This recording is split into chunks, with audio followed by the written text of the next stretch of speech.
the amount of times that you see a business that it's worth 100 million, 200 million, I don't know, 10 million bucks, or even less, you say, oh, I could have thought of that. Well, you didn't, right? So, right. Exactly. So, welcome to Small Business Pivots, a podcast designed for small business owners. I'm your host, Michael Morrison, a small business coach and founder of Boss, where we help make business ownership simplified for success. We do that with business coaching, loans, events, networking, and much, much more. To learn more, go to businessownershipsimplified.com. And make sure to hang around to the end of this episode for my recap and Coach's Corner, where I share applicable action steps that will help you grow your business. Our guest today is Andres Klaric.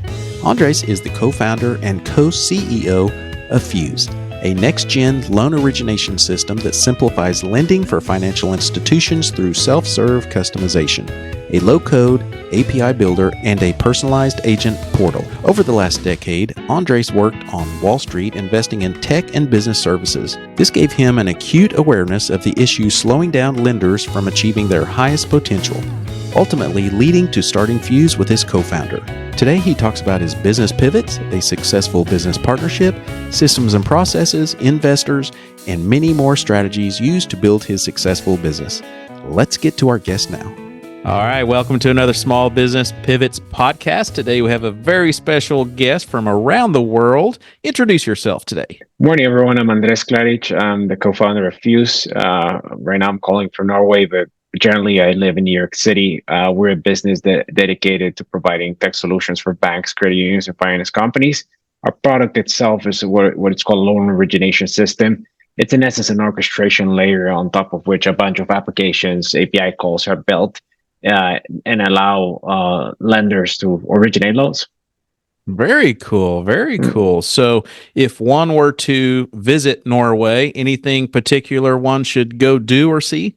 I mean, I think this time of the year is the Northern Lights, right? And in the summer, just is the complete opposite. It's eternal days. So right now it's 4 p.m. here. It's almost nighttime, and sunrise is pretty late. But during the summer, I would describe it as pretty magical. Like you can play golf till midnight. Wow. Things like that. Yeah. I know some people that would love to do that. Yeah, exactly. So the contrast between summer and winter are something they probably like the only comparable within the US will certainly be Alaska. Wow. So I ask that question just about every show because as small business owners, who that is our listening audience, we don't get to take very many vacations, or so I always want to point out, some places around the world. I'm working from here. That I can assure you that not much vacation, not much sightseeing has happened. With the exception, I think, of Saturday last week. But it's if you have the opportunity to work remotely, and it's a great place too. There's co-working places. I think it's a very healthy startup scene, not of course of the magnitude that the one we have in the US, but there's. You wouldn't guess it, but there's an entire ecosystem here. Obviously, I consider myself more part of the U.S. ecosystem, but it's nice to see that each country has its own kind of incubators and promote entrepreneurship at distinct levels and in very different industries that we kind of favor in the U.S. Wow. So our listeners, like I said, are small business owners. So let's just jump right in because we want to help them with information and history and some experiences. So what was kind of your childhood growing up like? I know a lot of small business owners, they had trials and tribulations or maybe some mindset blockage. Did you have anything like that? And then how did you get over that? I was born in the U.S., but I was raised my entire life in Bolivia, right? So I probably was wired from an early age to know like the distinct kind of ecosystem that exists to pursue certain careers, right? If you want to be, I don't know, pursue a career as a chef, or probably you want to go study like in Peru or in France or some of the great kind of culinary places in the world. I did have, from an early age, a bias to come to the US for what I wanted to do. I come from a family that has been in the auto space forever. My grandfather was a race car driver. My dad has worked in auto for a while. And my first job out of high school was selling cars. So in terms of the trials and tribulations, of course, not putting perspective, but during my late teenage years, early 20s, I helped pay my parents for college by virtue of selling cars at a dealership in Northern Virginia. That in itself, I think, was highly formative in terms of building character. Because I mean, you're dealing with rejection every day, right? Like the factual answer is no. So dealing with rejection from people from all walks of life really helped. I don't know if you fully appreciate it in the moment. It's being a teenager. You're no teenager likes rejection, so Yeah. that being amplified to the end is could be harsh, but I really enjoyed it, and in a way made me loosen up, and I think it helped with a lot of phases in life that came afterwards. Uh, that in itself, I think it helped me with interview better, right? Like for example, not only for hiring, but also like to get jobs, right? So I spent 10 years at Wall Street investing in tech and business services. I was buying similar companies to the one I started today, and the founding on this business has not been hiccup free, right? Like there's been trials and tribulations, like every business, and that analogy of startup life in terms of like it's kind of like a plane and that is without an engine, and you're trying to perform neurosurgery. I think that that's something that you often feel. But sometimes you're also so in the weeds that you're effectively if you used to be a fox, you kind of become a hedgehog by virtue of being a founder. So Yeah. you need to think about it, both things at the short term and the long term in such a way that like you don't lose track of things. What moved you from auto to being an entrepreneur? I mean, I think like early on, auto was just a means to an end, right? Like I did not necessarily see that as a long-term career. I mean, if anything, it's a manual business, right? It doesn't scale, right? I cannot copy paste myself, and kind of to what we're doing today, right? Like we're automating processes that like humans cannot scale with. So we are actually augmenting their job by virtue of like, hey, like there are things that we're gonna need people to do, but there are parts of your job that you shouldn't be doing. So like, let us help you do the same thing. Same thing with as a salesman, right? Like, I'm sure that there were parts of that human connection that enable my customers to kind of pick a car that cannot be replaced by a machine. But like going inside, picking up the keys, like writing down the plate of their car, the VIN number, all those things, like if anything, just added friction to the process. So the same thing happens in most jobs that we have, right? Like there are parts that could be easily automated, and we found a niche in this origination space. I imagine you could probably use the power of analogy to apply this to a bunch of other industries, and like auto dealerships are probably not the exception to that rule. What So we've worked, so I'm a business coach, and we've worked with a lot of what we call in the industry wantrepreneurs.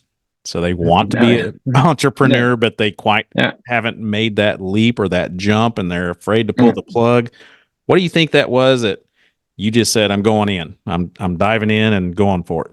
Yeah, I think that there's a point in your career in which you realize, hey, like I built enough of a cushion of both experience and financial wherewithal, and there's also an alignment of the needs also meet the preparation, right? There are plenty of entrepreneurs that start like in much more desperate circumstances and like pull off like amazing business stories, right? I think I was not one of those. I was more along the lines of like I got to the point at which I felt that was the right next step. I felt that like it was from a even a asymmetry standpoint. I felt that like, hey, if not now, when then when, right? Like I do think that as you age, you become a little bit more pragmatic, and as children come and other things get in the way, it becomes way more difficult to actually become one, right? So I felt that the late 20s, early 30s, although the statistics show that actually people in their 40s are like the lion's share of entrepreneurs, or early 50s. I would say that from the way that I kind of wanted to structure this process, I thought, hey, like I know what is a comfortable enough level of income that or financial cushion that I want to build. I I still have I am full of energy. I can work on similar hours than when I had in my 20s, and I most importantly I have an idea in which I have conviction, right? And that's completely regardless of, it's independent of financial means or all the other things that I mentioned. If you have conviction and an idea, that's the most important thing to do to get to a point, right? That you validated, that you want to spend the time on that, and that hopefully you have enough runway to prove it with your resources, or that you can put together an interesting case, and proof points that you can actually go show investors, right? You do not have to go the venture route. We went the venture route, but I mean, people bootstrap businesses all the time and are able to build not only lifestyle businesses, but businesses that are effectively like world class out of their garages. So, in other words, just do it. If you want to, Yeah, you got to yeah. get started. That's kind of what you're You saying. got to get started. For me, like the key, if I had to describe to you my process, was I looked into that. Like the first thing you do is like set the C corp, right? Like to be very basic in terms of like very very tactical, and it's set the C corp so you can actually get that liability insurance and things like that that cover you, right? Because for knock on wood, you make some mistakes and all of a sudden you're like personally liable for, like, you put together a website that forgot to mention like certain privacy policies. Just give me a very basic example. So first, put the liability at the C corp LLC level, and it doesn't have to be the final idea. Just set that, call it Corporation Inc. Right? It doesn't need to be called anything specific, and start working on the idea. Try to set timelines. Right? Like the worst thing you could be doing is also like, hey, I'm gonna be doing like purposely looking at a billion ideas, but not really commit to anything for years. That is kind of like the wantrepreneur, right? Like at the end of the day, optionality, in my perspective, it's a nice to have, but it's not the end be all, right? Like the nice thing about optionality is actually using your options. Otherwise, what's the purpose of it, right? Like Yeah. that's getting to actually make those choices is where you actually get excited. So validate, set timelines in which you actually plan to validate ideas, and and seek the truth, right? Like do not fall in love with any idea just because it sounds cute or sexy. Really let the best idea win. And once you get to that point in which you say, hey, I want to spend the rest of my life for the next 10, 20 years doing this, and you have really battle tested as much as you can with the resources you have, then try to see if you can hire people, try to if you can hire a co-founder, try to see if you hire investors, try to see if you can hire customers. In essence, like you first sell it to yourself and then you sell it to others. And if you get they are bought in, that's a good signal that like you're actually getting into a good spot. So the freedom of getting to make those choices is probably one of the top reasons of most entrepreneurs that they get into is I can make those decisions. And so the purpose of our show is to talk about pivots that business owners have made along the way, because we know when we start a business and how we envision that business looking in 5 to 10 years, more times than not, that business looks nothing like we thought it would, because we've had to pivot and do some things. So what were some challenges in the early stages? And tell us a little bit about your journey and some pivots you made. Yeah. We pivoted as a business ourselves, right? Like I love that quote that is attributed to John Maynard Keynes, right? That when the facts change, I change my mind. Or what do you do, right? Like you need to be that pragmatic, right? So that's kind of what happened with us. We started Fuse originally as a loan broker. We were selling consumer loans to banks, credit unions, and finance companies. And at some point, lenders approached us and they were like, guys, it's kind of cute that you're selling us loans, but would you be interested in actually selling us the technology that is powering the process of you originating those loans? And at first, you're taken aback, right? Because as an entrepreneur, like the first reaction, and it's not even like an entrepreneur, it's a human reaction to be like, hey, like, but I want to get go in this direction, and now you're pulling me. Is this a distraction? Is this like the right thing to do? And then all of a sudden you realize, hey, like this is actually a very interesting market that we unearthed. That like had we not taken this original path, we would have not discovered. And we're lucky to have customers that have already vetted us as partners, and they're actually wanting to increase the depth of that relationship from like just providing them loans to actually selling them technology and something that is far more instrumental to their process, right? And look at a much from a much bigger tech involvement, what we can do for them. That moment of kind of realizing, hey, like let's see if this is space, let's see how many contracts we can sign, and then like say how big is this space if we actually get into the space. That's that same level of granularity that you kind of went through to pick the prior market. You need to be like I would say significantly more convinced because you're going to pivot, right? And on top of that, at that point, you probably have investors, you probably have employees, you probably have a host of other constituents that need to be informed, they need to be sold on the new path you want to take. So you need to manage all of those folks and like effectively inform, communicate, and keep them on the loop of what is going to happen, how it's going to happen, and why it's going to happen. Right? Like answer all those questions for them, and remind yourself that you need to bring them up to speed. Right? And particularly in the case of employees, some of them might not necessarily fit the new. Or not fit or not be interested in going in that new direction. So as founders, you need to kind of like reset what are the new functions, who can actually come to the new journey. And that in itself is it's a huge undertaking, right? Like it's not an easy thing to do, but like at the end of the day, what you're trying to maximize for is the enterprise value of the business, right? And it's a combination of total the market size and the expected value of you actually executing on that new strategy better than whatever you were doing before. So you're kind of saying that open communication is key to making a pivot like that because you got to get people on your team, correct? 100%. Yeah. What was I know for a lot of businesses, we get going in one direction and then we have to shift. I know some people call it an iteration. We call it a pivot. What was kind of the process of how did you deal with that in your mind? The process of, am I doing the right thing? We got to slow down to go fast because now we got to stop what we were doing and go this direction. What was that like and how did you overcome that?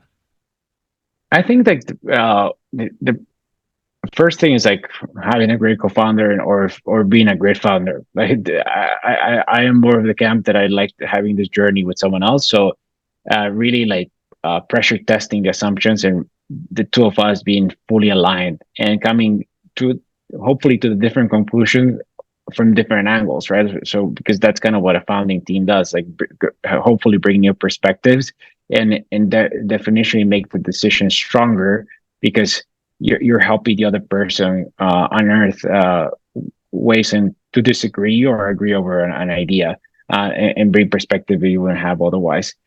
And in my head, like the most important thing was just making sure that we follow. If we already had a pretty high standard to vet ideas, but I think that we were like, hey, people are going to people don't like pivots, right? Like entrepreneur, even on the most kind of, it's one of those things that like you need to properly communicate. So getting a sense that like, hey, like this is where we are today. This is where the business will go if we stay our course. This is where we think the business is going to be if we change our course, and this is how we de-risk it, right? And this is why we think we have we have the right team to do uh, what needs to get done in order to get to that point.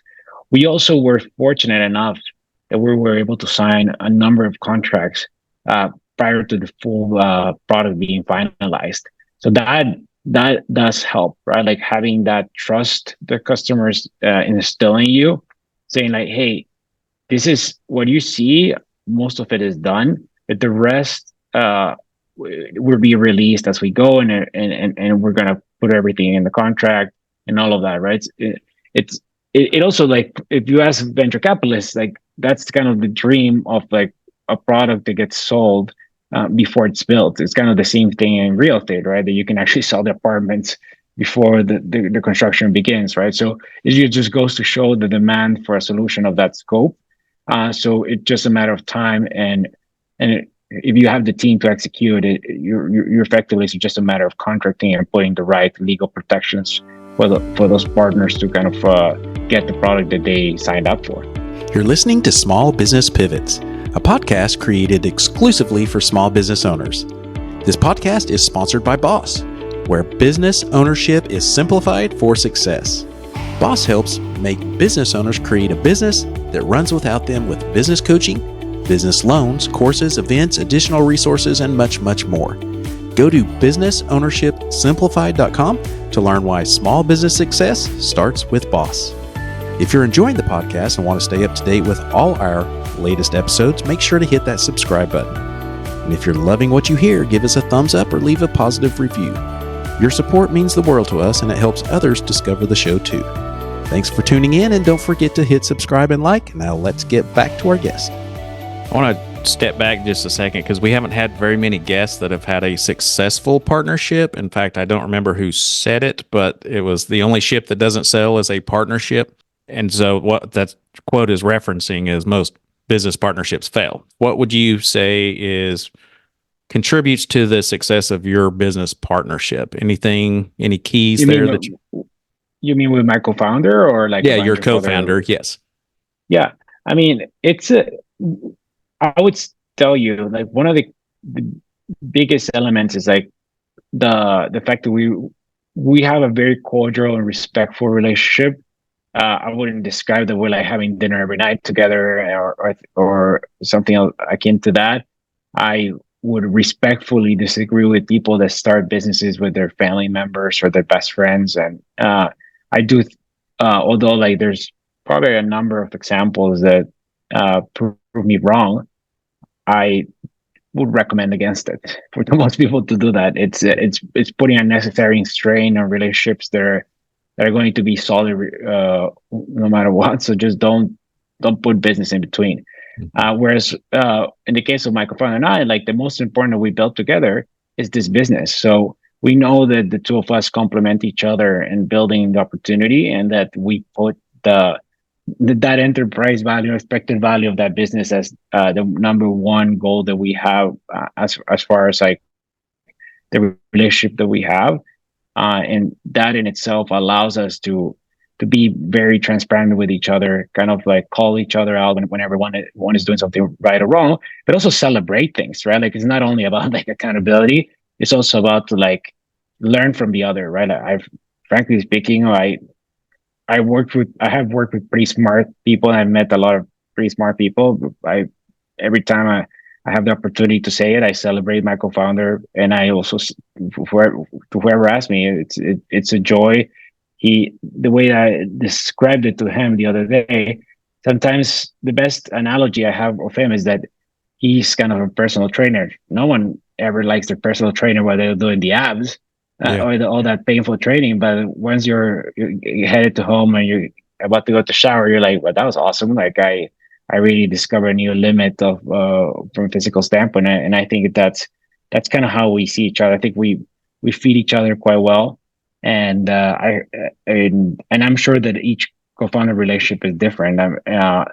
But of course, there's trials and tribulations, right? It's not a honeymoon, but as long as communication and the respect is there, I think that you're bound to have a very cordial relationship with your co-founders. That's an important topic because so many people do like what you said. They partner with a friend or a family member, And you mentioned a honeymoon, so I want to kind of tie this together because those that are listening may not have ever heard this, but most marriages, half of them fail. Well, more than that, business partnerships, less than 30% are successful in business partnerships. And that's one of the key reasons that you mentioned was because they hooked up with a friend or a family and they never really thought outside of that relationship as a business relationship. And so you sharing that, I appreciate that because that'll probably help. And also, for those business partnerships that are out there that are struggling, there are some things that need to shift. That right there could probably use a pivot. If it's not working, that's obviously not going to work 5 years from now. So kind of looking at it that way, and business partnerships are hard to keep going. So I appreciate you sharing that information. So, I mean, even the Beatles were cordial. I am sure that like, if 10, 20 years pass, there's a level of fatigue at every level, right? yeah. It just, I would say for us has been a pretty healthy couple of years since we started. It's the utmost respect that I have for him. Like, you can ask me in 10, 20 years, hopefully, like I tell you, like I have that benefit of hindsight, but I think that where we are today, I'm super grateful to have partnered with Mark to build this organization. Yeah, it takes more than one. And I know there's a lot of people out there now that are trying to build these multi-million-dollar solopreneur companies, to only be with themselves. And although it can be done, you still have to have you have to have a team, whether that be a virtual assistant or a partner, founder. Yeah. What resonates a lot with me is this notion that anything that allows me to increase the odds of success, I'd rather own a smaller percentage of something that it has value than 100% of zero, right? So that is something that like is not lost on me. That notion is very important.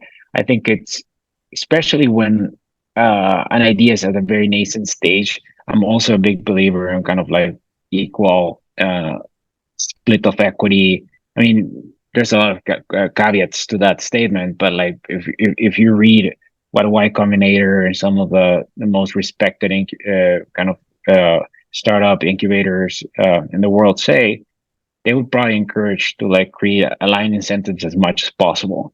And if you align incentives, then it really turns into like making business decisions rather than like, oh, but this person owns more and like just they have a different XYZ, and all of a sudden you create reasons for like unnecessary friction from the onset. So in your business, what does it do today? Is it in the software more than it is the loans?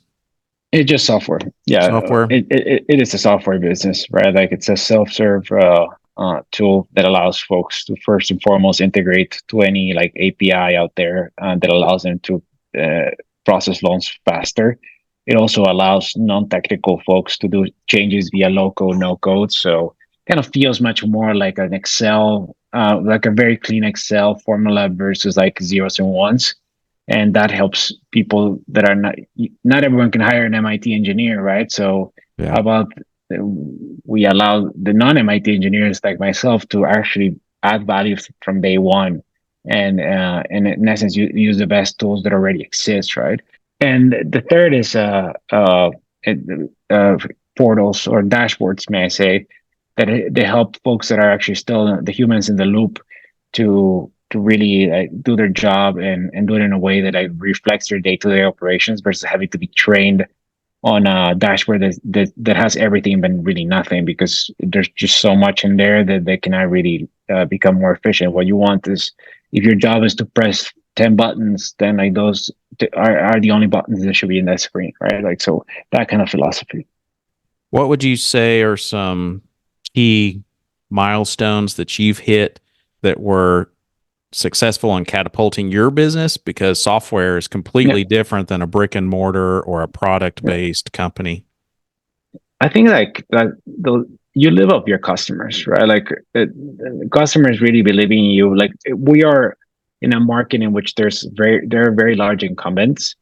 So people betting on us at an early stage, both investors, both customers, and employees, and taking the plunge with us, and us delivering, it has to be some of the highest satisfaction moments in my career, if not the highest, from a professional standpoint. Uh, that you wake up every day with a sense of purpose. Is like, wow, like someone championing me at this bank, at this credit union, at this finance company, financing our really bet place a bet on this group of folks that, like, although seem pretty prepared and honest, and they seem to have a cute business, we're still a no name compared to the incumbents, right? Like, having that recognition, and that was huge, right? Like, and even today, we have way more customers. I still feel very honored every time we get a yes, right? And I hope we never lose that. Um, I imagine, like, some of the ones that have built empires, probably still enjoy seeing someone either going to their store or buying software, or whatever type of business they run. You really live off that excitement. It's just thrilling. It's exhilarating. I want to kind of hit on some different seasons of your business. When you first started, what is one thing you would have done differently that you think would have impacted your business differently? I mean, we pivoted, right? Like, but the reality is, look, we don't have a time machine, right? So, like, the biggest, if anything, I'm glad that we kind of, I wouldn't call it failure, but, like, I'm glad that we kind of stumbled into that went that route first, because we the software that we use today was originally used in house. So we have a unique customer empathy for what we sold. What we sell today to our customers is something that has been productized and, like, of course, built to the enterprise, but it was used by us, right? So whenever someone describes the issues of the incumbents, it's because that's exactly why we decided to build what we built, right? Because those products did not satisfy us, so we built it in-house. We got lucky, right? I mean, I am 100% sure that, like, a lot of luck plays in everything in life, right? Yeah. But the fact that we figured that we built something that, like, others wanted, that was super lucky, right? Like, that is not lost on me at all. So having that, then is, of course, like, being that lucky, and then, like, of course, executing on the luck, right? Because after the luck comes, or before the luck comes, you need to help it with a lot of effort. So Yeah. that's how I think about it. How do you foresee the future? How do you plan for the future? In other words, how do you strategize? I mean, you can do sprints, you can do strategic quarter stuff. Think about weeks, months and years, quarters and years too. There are goals that, like, you can actually work on, and like, some the other ones are more like vision wise, right? Like, if and you kind of, like, split those in terms of the ones that you can advance towards, and, like, and the vision kind of, like, allows you to get that sense of direction of what needs to get built to kind of go in that direction, right? Because otherwise, the vision is this behemoth that you don't really know, if you don't put, like, kind of a sense of, like, okay, to get to that vision, these are the things there. This is the path that we will follow. Are the things that need to be built. This is who is going to build that, and this is kind of like the prioritization of timelines in which we will build whatever needs to get built to get to that, right? And you split it. You start from, like, a broad kind of multi-year vision to, like, something that can be atomized to, like, weeks of work and not only days of work. With being in the software space and technology changing so fast, is that a challenge? I mean, I would think it is. Yeah, but it's a challenge anywhere else, right? Like, if you're in a hardware space, so, like, you will have patents. There will be other things that come into play. But, like, when you think about it, like, we operate in a space that, like, some of our competitors have built empires on software that is 30 years old, and so it goes to show that, like, even it shows, like, the challenge for us too, right? Some people are pretty happy with 30-year-old technology, so that it kind of flips the question, right? Like, it's the technology, although it's getting cooler and everything, you need to show more value than just, like, this is going to be faster, right? It's like, this is going to be faster and it's going to help your efficiencies here. And it needs to be not only a technological case, and sometimes, like, technologists get lost on that. Like, Otherwise, everyone will have an iPhone versus, I don't know, other phones. Like, reality is like people make choices. So you need to make a business case for them too, and kind of like have that level of empathy of why is it, otherwise you just have this cookie cutter approach that in essence you've never gotten the time to actually get to know your potential customers. So it's not always just the technology. It's most likely not only the technology most of the time. They're just, it's particularly for the size of engagements that we work in. It's trust is very important too. It's like, this counterparty a reliable source of not only technology but advice? Can I actually do business with these people? And that's something that's the biggest thing for us to overcome. That's wisdom right there, because it's so important. And I'm glad you shared that you got to know what your customer wants, and then always be evolving, always be, building on top of what you have. And I know for a lot of business owners, we get so exhausted that we're just checking off boxes and we're like, oh, I can breathe. And it's like, no, you can't. You got to, you were successful today. Tomorrow's a new day. You need to be, every day you need to be thinking about, how am I going to be successful today, this week, this month? Because what I have today, someone's going to leapfrog you, right? I mean, if you don't do anything different. And so always staying in tune with your clients, and that's all good stuff. So the software space, I know with AI and everything, does that affect you as much as it would? It affects us all. It affects us all. I think we made a case to actually adopt it and like use it in cases without compromising kind of like security and all of that. I think that we also are keeping an eye on it, really seeing how good the applications for it like kind of evolve. It's our duty as founders and kind of and allocators of capital too, right? Because we raise money to make sure that we go into the best ROI opportunities, right? Like, and for us right now, we see AI as like, there are a lot of opportunities, but we're gonna kind of wait and see and be tactical around where we use it without necessarily like kind of just following just the shiny object, right? I think for me, like an obvious application, of course, I cannot say everything we're doing, right? Because I know that's how my competition might listen to this. Yeah. But for us, it's like document preparation. I can tell you, like for that, there's plenty of that AI can do and do already, right? So I can hint you with that is something that we see a lot of potential on. As a co-founder, I know a lot of business owners always wonder if they're doing it wrong, or they're working on the wrong thing or the right thing, and all that good stuff. What would you say if you broke down your responsibilities as a co-founder? What would you say that what's your biggest responsibility that you spend the most time on? For me, it's business development by far, right? Like making sure that we build the relationships with our partners, that we continue to provide the best product, the best customer service. And that's core for me. Of course, like I oversee also the finance, legal side of the house for the business, but I would say on a day-to-day basis, BD is a huge component of my day.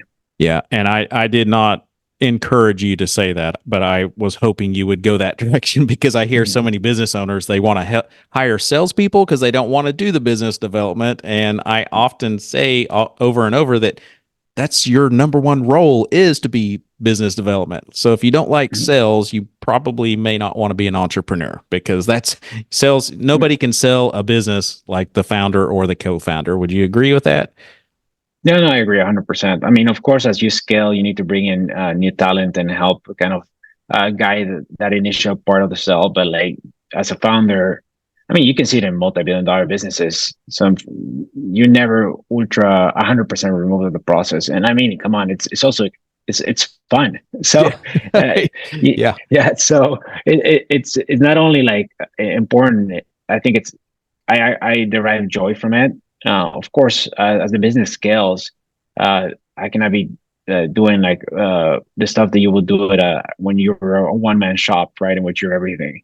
But I do think, but you'll be surprised on how involved we still are on everything on the business development side. It's still, founder-led sales is imperative for a company or for our size, or for like the type of clients that we serve. I'm going to ask you two last questions, and it all has to do with how you would address a business owner if I had someone standing in this room or this conversation with us.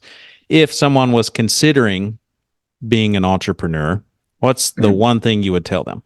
Make sure that you have conviction on the idea. It's all ideas seem very pretty. Like those first 15 minutes, all ideas are tense, right? Or everything feels like, I don't know, the amount of times that you see a business that it's worth 100 million, 200 million, I don't know, 10 million bucks, or even less. You say, oh, I could have thought of that. Yeah. Well, you didn't, right? So, right. Exactly. So get actually thinking and really battle test those ideas and build conviction on that.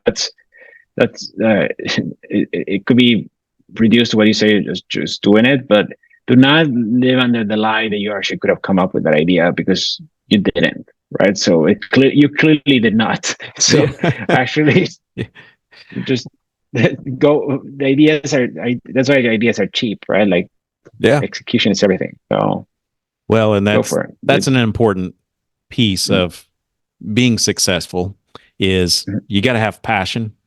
You got to have a little bit of skill set in what you're doing. You know, I'm not a big sushi eater, so I would be I would be poor if I started a sushi business, because I don't like the smell, I don't like the taste. But I know a lot of young people that we work with, they just want to be this next sensation, you know, this next influencer, this building this empire, and they don't care what the business is. And I'm like, you got to slow down. It's got to be something you're passionate about, because there's going to be days where you don't want to get out of bed. You don't want to crawl out of that hole because everything's going wrong.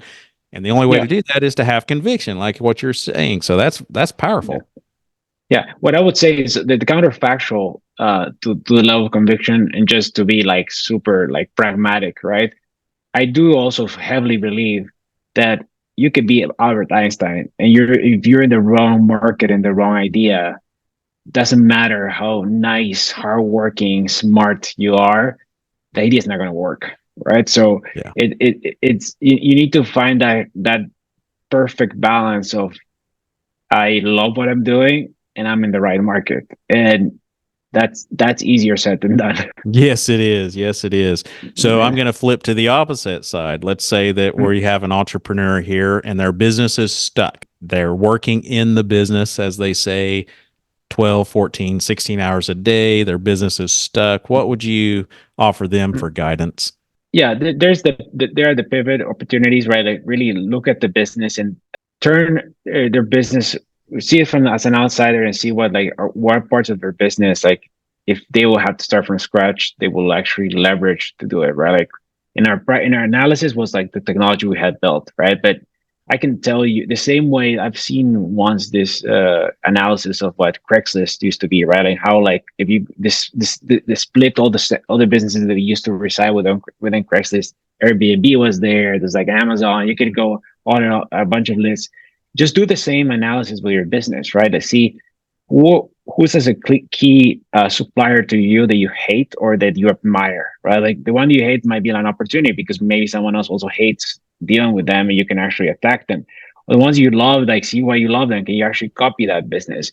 Things like that are actually really help you bring clarity to what you built and what learnings you can leverage from the business you currently have. If you want to do like a hard 180 pivot, you can always read what type of businesses are raising capital, right? But like I think that's kind of like a champagne problem to have, because that assumes you have capital and all of those things, right? And most people are just bootstrapping their businesses.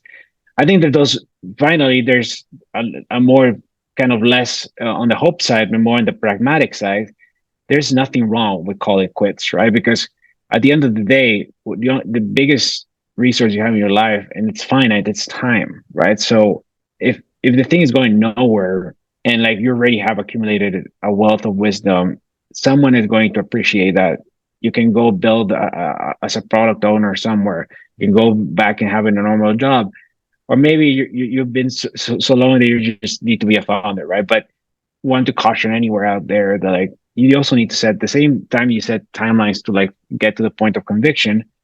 If the business is really dying, you should set a timeline when you should you want to see some level of light at the end of the tunnel. It's a little bit on the pragmatic end, and I have some investors that have told me, right, like that sometimes they called it quits after 3 5 years, and the co-founders that stayed, like in year 7, the thing just took off. So there's always a counterfactual to all of them. I just wanted to kind of like sprinkle it with perspective that others have shared with me with a lot of patience. Yeah, no, that's great points because if I'm a struggling business owner, all you keep hearing people say is don't quit, persevere, go through, you got to Yeah. make it through this. Well, there's also a time to call it quits, so it's sometimes things just don't work out. And as entrepreneurs, we often talk amongst ourselves and we say kind of one of our words of wisdom is fail and fail fast. So that so if you need to do that, go ahead and fail and you'll learn, pick up the pieces. I know that from a bad business partnership that I was in, I had to file bankruptcy. The business filed bankruptcy, but it wasn't fun, but I learned a lot and now I'm stronger than I was before that, so it's, you learn from our failures and that's key. So how can someone get a hold of you? Do you have a podcast, blog, website, LinkedIn? LinkedIn, Andres Klaric at LinkedIn. That will be the best way. I will do my best to get back to anyone that reaches out within a couple of days. I've met super generous people through LinkedIn or through my career, so I'm happy to return and pay it forward. Fantastic. Final words of wisdom. Is there a book or a YouTube or podcast that you listen to that's really helped you and your business? I love reading the Financial Times. I just like kind of semi-neutral business perspectives. Yeah. And from just random, I just love the color of the paper and just that pink. I would say from a business standpoint, people tell you to read. I would say the Wall Street Journal, the Economist, the Financial Times have to be some of the most enjoyable pieces of business news. This is in the context of business news. I do a bunch of other things that I like, but I just wanted to be very business specific. Yeah. Well, you have been fantastic, and you have helped a lot of small business owners. Any last words you want to share? No, thank you. I hope that 2024 brings a lot of opportunity. I'm hopeful what the year brings, and in that everyone is in good company with their loved ones. That's all I kind of wish for everyone. That's awesome. So I appreciate your time today, and we'll catch up soon. Thank you. Welcome to the recap and Coach's Corner section of Small Business Pivots. We hope you found valuable insights on knowing when and how to pivot in your business for success, as well as the importance of cultivating strong business partnerships. As Dave Ramsey wisely said, the only ship that does not sail is a partnership. This underscores the critical nature of fostering healthy and productive relationships in the business world. Before we wrap up, here's your actionable tip from the Coach's Corner. Prioritize open and honest communication with your business partners. Set aside 30 minutes to meet with your business partner and discuss one thing each of you feel the other could improve on to make the business better. Clear communication lays the foundation for trust, alignment, and effective decision-making, all crucial elements for a successful partnership. If you're seeking further guidance on business partnerships, consider exploring our online course designed to help business owners assess if a partnership is right for them and equip them with the tools to navigate and thrive in such relationships. If you already have a partnership, this course could be for you as well. Go to businessownershipsimplified.com and find this course under the courses section in online courses. Thank you for listening to Small Business Pivots. Don't forget to subscribe and share this podcast. If your business is stuck or you need help growing your business, go to businessownershipsimplified.com and schedule a free consultation to learn why business success starts with BOSS. If you have a guest or topic suggestion for our podcast or just want to talk anything small business related, email me personally at michael@michaeldmorrison.com. We'll see you next time on Small Business Pivots.